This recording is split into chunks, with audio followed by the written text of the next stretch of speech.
Agroinformación, las noticias de interés para los productores de alimentos saludables de Almería en Agroradio, con el patrocinio de Semillas Surseed.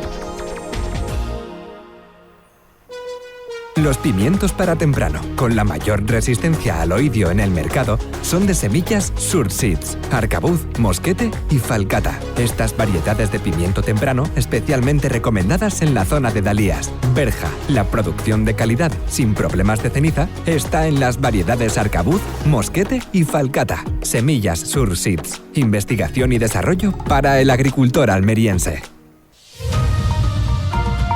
Agroinformación con Víctor Barrera en Agroradio. La agricultura bien contada.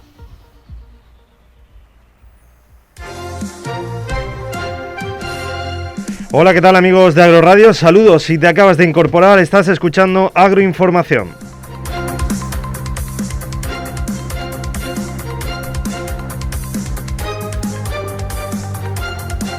Los invernaderos de Almería son desde hace décadas el auténtico motor de desarrollo socioeconómico y demográfico. El modelo de agricultura está basado en la agricultura familiar. Es un caso de éxito y reparto de la riqueza que miran desde muchas partes del mundo.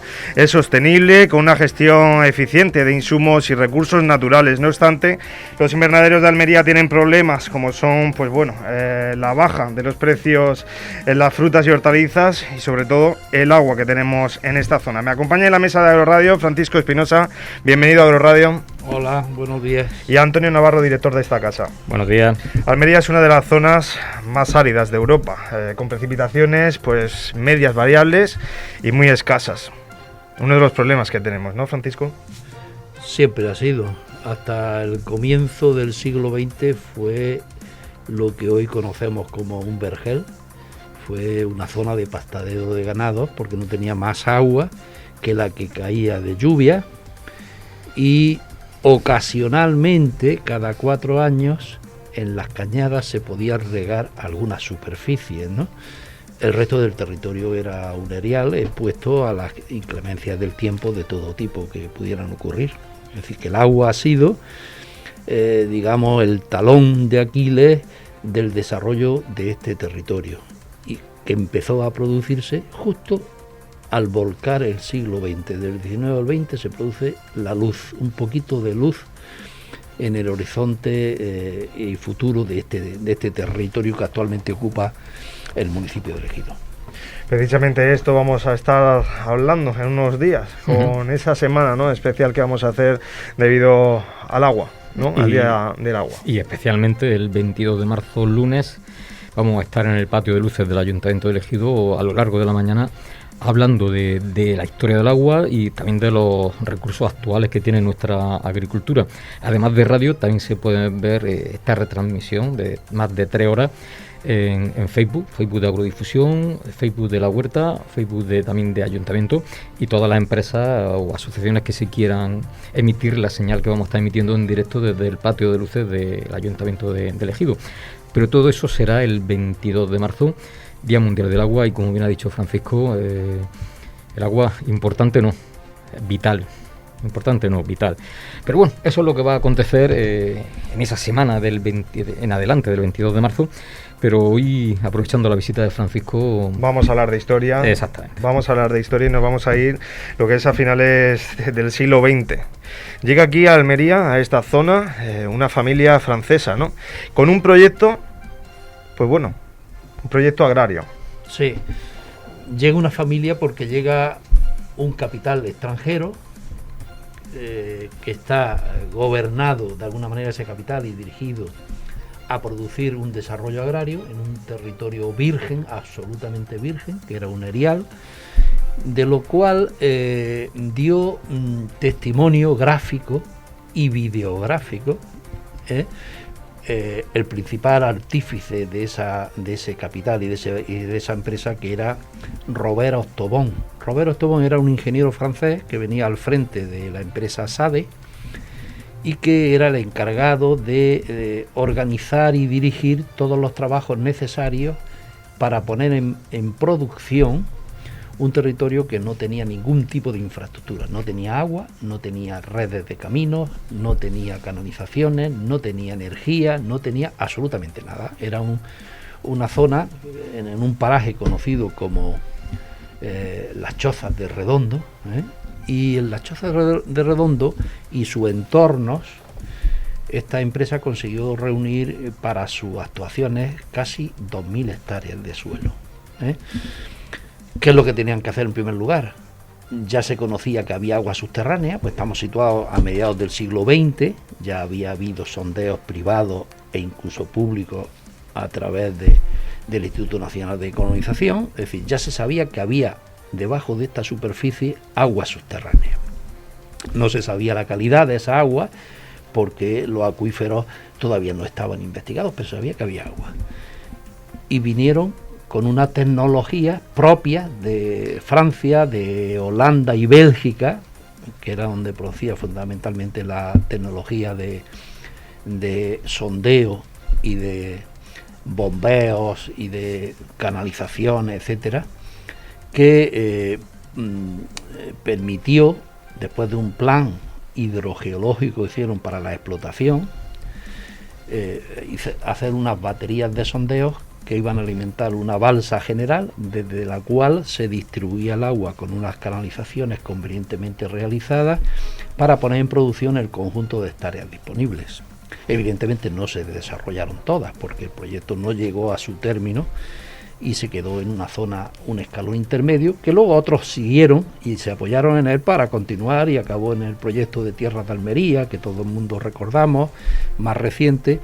Y bueno, a su vez Tierras de Almería sabemos que como no era un proyecto basado en unidades familiares, de explotación familiar, tampoco dio sus resultados, y hoy esto es otra cosa distinta. Pero lo importante es saber que hubo unos pioneros que empezaron a sondear, que sacaron agua, que urbanizaron el territorio para poder transitar por él, que hicieron una labor ingente de levantamiento de la costra rocosa superficial de la zona, que despedregaron con unas cuadrillas de gente que se ven en la colección fotográfica que dejó Roberto Tobón, despedregaron y dejaron limpio ese terreno para poder empezar a hacer experiencias de cultivo.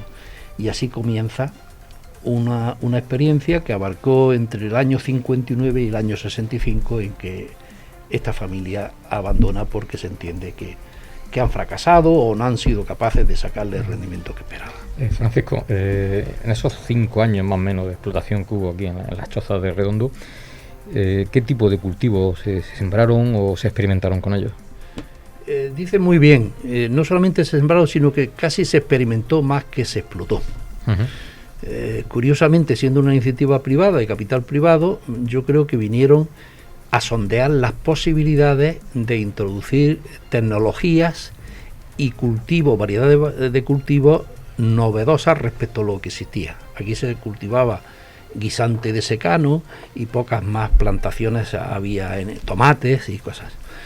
Y ellos llegaron y empezaron a experimentar, y chocaba a muchos de los pobladores autóctonos del lugar que trabajaban allí, chocaban porque no entendían que se plantaran producciones de alcachofas o de tomates o de melones o de cualquier otra cosa, y a media campaña de estar todavía en fase de producción se levantaban, arrancaban toda la producción e introducían otra experiencia.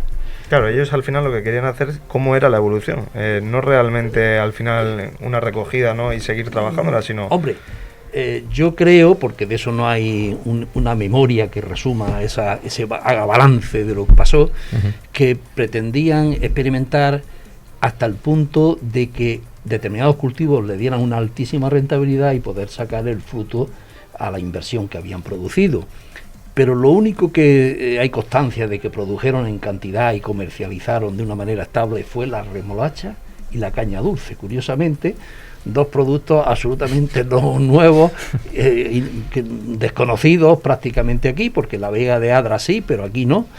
Pero claro, como tenían agua, tenían técnicos que asistían durante todos los procesos, pues hay imágenes que reflejan las plantaciones de remolacha las plantaciones incluso de alcachofas, las plantaciones de caña dulce y todo esto, ¿no? En ese vídeo que comenta Francisco, me llama mucho la atención ver esas instalaciones de aporte de agua, o sea, las conducciones, esas tuberías gigantes, que hoy en día las vemos normales. Sí, pero entonces la gente que estaba aquí diría, o sea, ¿esto de dónde ha salido, no? Yo veo ese vídeo y me llama la atención. Imagínate a las personas que estaban trabajando allí, estaban con los ojos vueltos. Claro, situámonos al inicio de la década de los 60 del pasado siglo. Aquí se conocía, lo más avanzado y puntero era el parral en ese tiempo. El parral que se regaba con las aguas de Fuente Nueva y otras aguas que posteriormente de pozos se aportaron. Pero hacer una estructura, una infraestructura y una planificación de regadío en una zona que hasta ahora había sido un erial y empezar a producir esas nuevas especies vegetales, era un choque para las enormes cuadrillas de gente autóctona y venidas de otras zonas próximas que trabajaban ahí. Y fijaros que tanto que se habla del primer invernadero que se produce en la provincia de Almería, el primer invernadero lo hicieron ellos. Lo que pasa es que no es conocido. En el vídeo aparecen imágenes de ese invernadero, que no era un invernadero en plan de parral cubierto de plástico, era un invernadero con estructuras centroeuropeas, con cerchas metálicas, con policarbonato, con ventiladores de extracción de aire y renovación, y donde hicieron una experiencia importantísima, y estamos hablando del año 62-63. ¿Puede que se sacase la idea de ahí a la hora de hacer ese invernadero, ese primer invernadero piloto? Este invernadero yo creo que lo traían ellos incorporado como técnicos que había, porque hay muchos técnicos de origen belga y francés asistiendo a todo el proceso. Yo creo que lo traían de experiencias de esta zona de Europa, y no tenía nada que ver con la estructura de invernadero que posteriormente se implantó aquí en base al conocimiento del parral y de sus estructuras de palos, hierro y tal. Era una experiencia novedosa, y de hecho todavía queda la huella ahí donde estuvo el invernadero, muy próximo a la zona de embalse que estamos hablando, y que debió tener unos 6-8 mil metros cuadrados, ¿eh? Es decir, que era una experiencia muy importante que desgraciadamente no cuajó, pero como he dicho antes, los peldaños que se suben luego lo aprovechan los que vienen posterior para seguir subiendo otros peldaños, haciendo otras experiencias, hasta que al final se decanta en una solución definitiva que es la que conocemos actualmente de este territorio. Anteriormente le estaba comentando a Francisco que me llama la atención, es decir, estamos hablando en los años 60, España todavía internacionalmente no estaba un poco aislada. Me sorprende, es decir, que en Francia, o sea, franceses estuvieran interesados en venir a producir o a experimentar a Almería. No sé, eso me llama la atención, ¿eh? A lo mejor siempre dicen que Almería ha sido el culo del mundo, pues a lo mejor no hemos sido tan el culo del mundo, ¿no? En ese terreno no, evidentemente. La mejor y mayor experiencia de innovación tecnológica en la agricultura lo produjo este proyecto, del cual tenemos conocimiento, no porque permaneciera ahí en el tiempo, porque eso ha sido transformado y actualmente no tiene nada que ver con lo que ellos tomaron de inicio, sino porque el Robert Tobón era una persona polifacética, aparte de su condición de ingeniero civil, de obra civil, era un experto en arqueología, de eso no vamos a hablar mucho, pero permitió conocer y excavar la primera tumba megalítica de este territorio, situada en las inmediaciones de las fincas que estaban trabajando, y logró salvar, pues bueno, con una descripción perfecta de la excavación que hizo, metro a metro, centímetro a centímetro, fue describiendo perfectamente lo que iba hallando en esa tumba. Pero bueno, aparte de esa dimensión arqueológica que tenía, era un perfecto fotógrafo, y dejó una colección fotográfica de más de 250 fotos del paisaje, del territorio y del paisanaje que asistió a esos momentos. Y no solamente eso, sino que también hizo un vídeo que se desarrolla en la fase que están experimentando. Fundamentalmente ese vídeo recrea muy bien el momento en que hay una cuadrilla de mujeres enormes que están descabezando la hoja de la remolacha para echarla encima de los remolques, luego una plantación que hay de de caña dulce, en fin, recrea muy bien y nos da la imagen del año 62-63 en el que se produce ese vídeo y que conviene ver. ¿Y esas imágenes van narradas, van con entrevistas o va enriquecida con algún texto informativo? No, esto está grabado en un sistema ya perdido, que era el sistema de película Film Super 8, que ha habido que convertir, transformar en un formato digitalizado para poder verlo en vídeo, y no tiene más sonido que el que se le ha puesto posterior, con una música de acompañamiento y tal, y algunos subtítulos informativos que indican de lo que se está viendo en esos pasajes. Curioso. En esa finca también estos ingenieros franceses y belgas también llegaron a diseñar maquinaria de trabajo adaptada a la zona, ¿no? Con el tema de la despedregadora. Exactamente. Sí, pues efectivamente. Entonces las técnicas que tenían de acompañamiento a la actividad agraria era muy primaria, la que había en esta zona en general y en España en general. Entonces ellos diseñaron máquinas específicas, por ejemplo, para sacar la piedra después de romper la costra rocosa y levantar tantas rocas y tanta piedra, pues hacía falta máquinas específicas que recogieran toda esa piedra para cargarla en una caja de unas pequeñas camionetas que había. Hicieron unas garberas de piedra inmensas que después han sido reutilizadas en muchos usos, entre otros decorar los transformadores en Almerimar, eso ha acabado en piedra caliza. Toda esa piedra se ha vuelto a reutilizar y ya no están en el terreno, pero según cuentan los que trabajaron, eran inmensas los cordones de piedras que hicieron en todo el borde de la finca. Mi padre estuvo trabajando 2 meses en esta finca, 2 meses, y él me contaba de chico que no ya la piedra grande, es decir, la piedra pequeñita, todo lo que fuera más grande de garbanzo, eso iba fuera. Sí. O sea, un trabajo concienzudo, no, lo siguiente, uh-huh. Es decir, digno de seguir y de conocer todo lo que supuso las chozas, que mucha gente desconoce todo lo que hubo ahí, ¿no, Paco? Ahí, si quiere uno tener una imagen, la asociación que presido, la asociación de tipo cultural, que se llama Atena, hizo un esfuerzo de convertir todo ese dossier fotográfico que nos legó Robert Ostobón en una exposición gráfica resumida por capítulos, uh-huh. en 11 paneles, que desgraciadamente la pandemia hizo que se suspendiera, la exposición, pero la exposición estuvo situada a finales del pasado año, finales del 19, es que van pasando ya los años, finales del 19 se montó una exposición fotográfica que realizamos desde la Asociación Cultural Atena, que estuvo en el patio de luces del ayuntamiento durante un par de semanas, y que para recrear muy bien la situación de ese tiempo, la exposición es la manera de sumergirse en un tiempo que son los años 60 y ver la enorme cantidad de trabajadores que contribuyó a iniciar un proceso que luego el tiempo fue mejorando, evidentemente, pero que fue el proceso del desarrollo de todo este campo. Bueno, que recordar que Francisco Espinosa nos va a acompañar el día 22 de marzo en ese patio de luces del Ayuntamiento de Ejido, donde vamos a hablar de la historia del agua, que esta historia de las chozas de Redondo es muy interesante, pero todo lo que nos va a contar con esa llegada del agua a la comarca del Poniente y todas esas experiencias que hubo, unas fallidas y otras que sí tuvieron éxito. Una historia muy importante de cómo llega el agua a la comarca del Poniente. Todo eso el próximo día 22 de marzo. Francisco nos lo va a contar allí, en el in situ, en el patio de luces. Intentaré ayudaros a que la gente conozca un poco nuestra historia y la evolución de esa historia en torno al agua. Uh-huh. Francisco, pues muchas gracias. Muchísimas gracias, Francisco, por estar con nosotros esta mañana en Agroinformación. Claro.